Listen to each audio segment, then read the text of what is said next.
Salut, eu sunt, cum mă cheamă, măi? Johnny. Nu, eu sunt fată sau băiat? Eu sunt chicioarele. Vai, dar ce te uiți acolo? Ah, eu sunt fetița, da. Salut, eu sunt fetița, cum mă cheamă, măi, pe mine?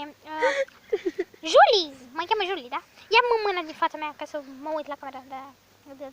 Deci eu sunt fetița Julie și vreau să mă mângâie cineva. Așa. Păi ia mâna, nu înțelegi că nu vreau să pui mâna pe față, că vreau să mă văd la... Așa, mai bine, da. Eu dorm mult. Da, deci, acum...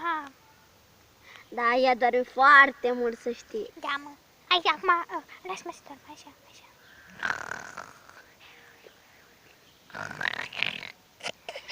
Păi, dar ce nu ți-a pus? De ce mă zghihui, mă?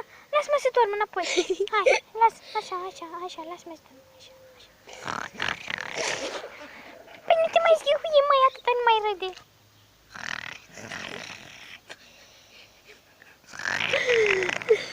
Ia-ți-mă mâna din față. Așa.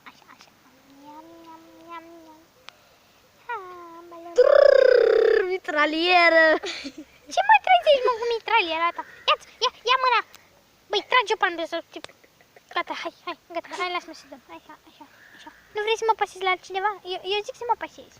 Deci eu m-am dus la vaca asta care acum mă filmează și mă scăpa jos și mă zgârăt. Uitați ce tare am zgârăt-o. Ia-ți-mă mâna din... Trage-mă o palmă. Așa. Deci i-am tras, deci m-a zgâriat așa, adică m-a dat așa de...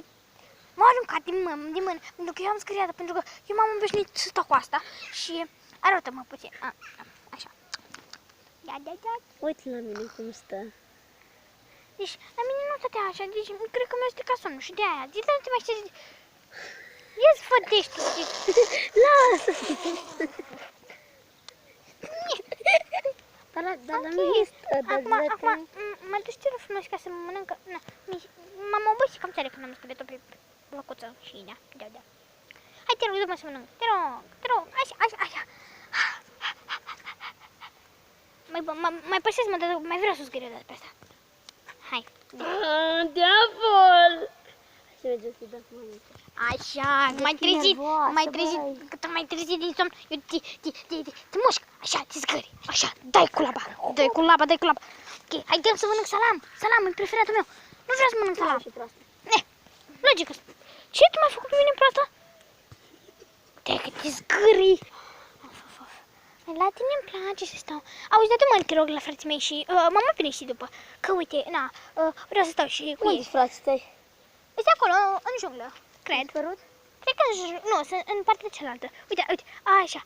Hello! Ce faci, mă, Johnny, mă? Nu mă aude Johnny. Johnny e prost. Hello! Johnny, uite pe Johnny. Uite, ăsta e pistruiatul. Hai, lasă-mă să fug. Libertate! Acum să le iau? Nu. Așa.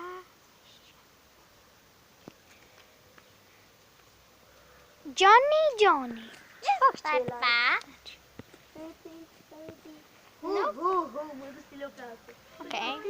Ok, cam atât a fost și cu episodul acesta din viața mea. Și sper că v-a plăcut, pentru că mie a fost foarte greu că am zgârat pe proasta aia și uitați-mi pe pisicuțul meu. Ok, iar vine vaca asta să mă fure. Nu, te rog, nu, ba da. Ok, acum este timpul de dormire pentru mine, așa că...